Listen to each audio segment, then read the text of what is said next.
Halo, selamat datang di Sapi Delman. Di video kali ini kita akan membahas manga Kingdom chapter 706 yang berjudul Kehormatan Tentara Kouchou. Sebelum kita mulai, jangan lupa untuk subscribe ke channel Sapi Delman untuk terus mendapatkan update video terbaru. Adegan dibuka sedikit mundur, yaitu sesaat sebelum Kohaku dan Ryufu keluar dari benteng.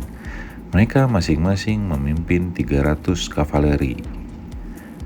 Kohaku menyemangati pasukan dengan berkata, "Prajurit, kita akan keluar benteng dan menghancurkan musuh. Kita tidak akan kembali dan bertempur hingga mati. Target pertama kita adalah Denrimi, pemimpin pasukan yang mengepung benteng ini. Setelah itu, kita akan menyerang Kangki. Kepala Kangki akan kita penggal untuk membalaskan dendam Tuan Kouchou." Ryohaku dan prajurit serentak berteriak dengan semangat mendengar Kohaku. Saat mereka bersiap di depan gerbang, Sun Suiju berteriak memanggil Kohaku. Kohaku memandang Sun Suiju sambil mengingat perbincangan mereka sebelumnya. Saat itu Sun Suiju berkata, "Kamu boleh bergabung dalam pertempuran dan menyerang musuh, tetapi kamu tidak boleh melakukan serangan bunuh diri. Semangatmu pantas dihormati, namun jangan membuang nyawamu dengan sia-sia." Kohaku membalas, "Kamu tidak berwenang atas kami. Kami tidak harus mendengarkan perintahmu." Adegan kembali ke saat ini. Sun Suiju mengucapkan, "Semoga dalam perang ini keberuntungan menyertai Anda." Kohaku dan pasukannya lalu menyerbu keluar benteng. Heishin unit melihat serbuan mendadak pasukan Zhao. Tan berkata, "Ini bahaya. Tentara Ausan terkejut dan mereka tidak siap dengan serbuan itu. Sepertinya serbuan itu menargetkan Jenderal Denrimi. Ini sangat berbahaya." Shin bertanya, "Tan, mereka menutup pintu gerbang benteng sesaat setelah pasukan tersebut keluar, benar tidak?" Tan menjawab, "Ya, benar. Tampaknya mereka tidak berniat untuk kembali ke benteng dan berencana untuk bertempur sampai mati." Adegan berpindah ke serbuan pasukan Zhao yang dipimpin Kohaku dan Ryufu. Pasukan Denrimi mencoba menahan serbuan mereka namun gagal. Pasukan Zhao terus merangsek menuju tempat Denrimi. Kohaku berteriak, "Jenderal musuh ada di depan." Ryufu berteriak, "Akan kubelah tubuhnya." Melihat keadaan tersebut, seorang perwira Denrimi berteriak, "Musuh datang! Jenderal Denrimi, segera lari dan mundur ke area aman." Denrimi membalas, "Terlambat. Daripada mati terbunuh dari belakang, lebih baik kita hadapi mereka dari depan sambil mencari jalan keluar." Mendengar perintah Denrimi, perwira tersebut menjawab, "Siap! Seluruh pasukan, lindungi Jenderal Denrimi." Saat pasukan Zhao sesaat lagi mencapai posisi Denrimi, tiba-tiba mereka diserang pasukan Jenderal Besar Ausen. Semua orang terkejut. Pasukan Denrimi berteriak, "Jenderal Besar Ausen membawa bala bantuan." Pasukan Zhao terhenti sesaat, namun kemudian lanjut menyerang pasukan Ausen. Denrimi memohon maaf ke Ausen. Ausen hanya bergumam, Kemudian Ausen melihat ke pasukan Zhao dan berkata, "Jadi ini sisa-sisa pasukan Kouchou. Memang merepotkan." Denrimi langsung sigap membalas, "Benar Tuan. Para perwira, kerahkan semua pasukan di sekitar. Bentuk formasi Gokuka mengelilingi musuh. Kirim pesan ke Kangki dan pasukan lain yang sedang berjaga di area ini. Perintahkan mereka untuk mencegah pasukan Zhao yang kabur dari area pertempuran ini. Kita hancurkan mereka hingga tak bersisa." Di markas komando Zhao, para perwira di sekitar Sun Suiju menyesali serbuan ke Denrimi gagal karena Ausen.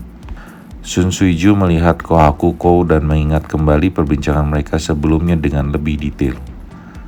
Saat itu, perkataan lengkap Sun Suiju adalah, "Pasukan sangat diperlukan di pertempuran benteng. Serangan ofensif keluar benteng tidak saya izinkan. Namun, kalau pasukanmu menargetkan Denrimi yang memimpin pasukan musuh di pertempuran benteng ini, maka saya mengizinkannya. Namun kamu dan Ryufu masing-masing hanya bisa membawa 300 pasukan berkuda." Kohaku bertanya, "Apakah itu syaratmu untuk serangan keluar benteng?" Sun Suiju menjawab, "Ya, camkan juga bahwa kalian bukan pasukan bunuh diri. Semangatmu pantas dihormati, namun jangan membuang nyawamu dengan sia-sia. Kohaku membalas, kamu tidak berwenang atas kami. Kami tidak harus mendengarkan perintahmu. Sun Suiju melanjutkan, apabila serbuan ke Denrimi gagal, kalian langsung ganti target dan serang orang yang kalian cari, yaitu Kang Qi. Apabila itu gagal juga, lakukan sekuat tenaga untuk lari dan selamatkan diri.